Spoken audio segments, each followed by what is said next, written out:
اور دین کی خدمت جو ہے انگریزی زبان میں بھی ہمارے مدارس کے ذریعے سے ہو.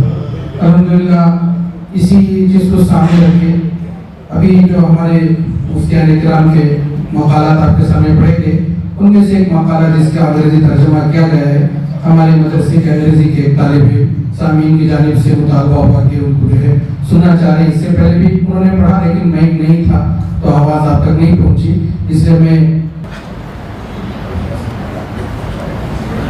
Teachers, guests and my dear friends, Assalamu alaikum. Thank you for giving me a few minutes of your attention because before it I have given also, I present my essay but you requested, that's why I am giving once again. What I am going to explain is a religious perspective on modern medical methods of having children. My goal is to share knowledge with respect, not to criticize anyone. With this understanding, I present my essay titled Test Tube Baby, IVF and Surrogacy. What is test tube baby? Test tube baby is a technique in which an embryo is formed in a laboratory. Now, there are different cases when this method is adopted. Let's see them one by one. When the male sperm and female egg are fertile, but the female uterus is not capable of carrying a child, the sperm and egg are fertilized in a laboratory. And the embryo is then transferred to another woman's uterus under the supervision of expert until birth. The second case, if the sperm or egg of the either man or woman is infertile, medical treatment is given and the embryo is formed in the laboratory for a short period under the supervision of experts. When the experts satisfy that the embryo is developing properly, it is transferred to the woman's uterus and the woman gives birth to the child according to the nature. Next, let us examine the Sharia perspective on treating infertility and using IVF. Sharia ruling on test tube babies. This is actually a disease, as Prophet Muhammad sallallahu alaihi wasallam said, عن أبي هريرة رضي الله تعالى عنه قال قال رسول الله صلى الله عليه وسلم ما أنزل الله داء إلا أنزل له شفاء رواه البخاري. Therefore, in the light of above mentioned hadith, it would be permissible to treat this disease as well. However, like other common disease, it would be better and more beneficial to be patient with this disease, that is, to live of childlessness. Several hadith and Quranic verses guide us on patience, illness and treatment. As stated in the hadith, حدثنا مسدد قال حدثنا يحيى عن عمران بن أبي بكر رضي الله تعالى عنه قال حدثني عطاء بن أبي رباح قال لي ابن عباس ألا أريك امرأة من أهل الجنة قلت بلى قال هذه المرأة السوداء إلى آخر الحديث. In this blessed hadith, the Prophet peace be upon him has given the good news of paradise for those who are patient in facing illness. It is understood that whatever illness comes from Allah Almighty is a mercy and blessings from Him. Therefore, it is better to be patient with it and not seek treatment and rely on Allah Himself. In the same way, Allah Almighty Subhanahu wa Ta'ala says, أَوْ يُزَوِّجُهُمْ ذُكْرَانًا وَإِنَاثًا وَيَجْعَلُ مَنْ يَشَاءُ عَقِيمًا إِنَّهُ عَلِيمٌ قَدِيرٌ. In the blessed verse, the disease of infertility is called the creation of God Almighty. Therefore, it would be better and more beneficial to be patient with this disease. However, if the desire to have children prevails, then there is scope for having children through a test tube baby. Because sometimes such feeling of those with weak faith lead to disbelief, as can be seen from observation. Sometimes couple may strongly desire children, In such cases, there are guidelines in Islam for treatment. However, it is important to note that it is better if the husband's treatment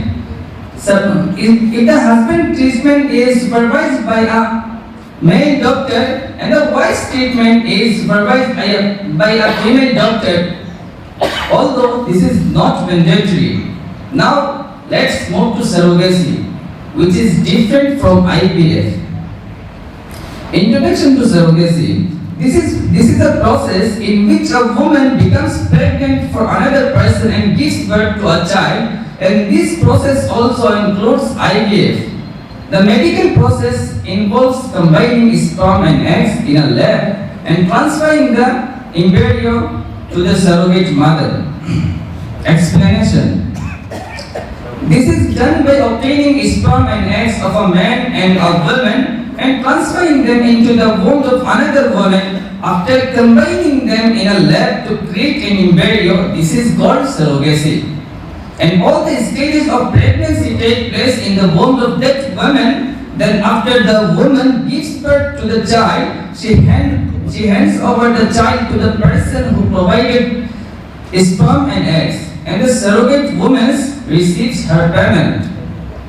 From an Islamic perspective, it is important to protect the lineage of children. This act is unlawful and forbidden by Sharia law due to the lack of protection of lineage. However, if a person performs surrogacy, then the Sharia law will apply, just as if a person divorces his wife during menstruation or pronounces 3 divorces in a single gathering. Although this act is unlawful, the divorce still occurs. The prohibition of surrogacy is obvious because transferring the sperm and egg of a non-mahram man and woman into the womb of another woman and having children through her is good as outright adultery, as is also supported by a hadith in Bukhari Sharif. And Aisha radhiyallahu ta'ala anha zawj an-nabiy sallallahu alayhi wa sallam أخبرته أن النكاح في الجاهلية على 4 أنحاء، فنكاح منها نكاح الناس اليوم ونكاح الآخر إلى آخر الحديث. If someone does surrogacy, the rule will be that if the woman who gives birth is married, then the lineage of the child will be proven through the husband of that woman.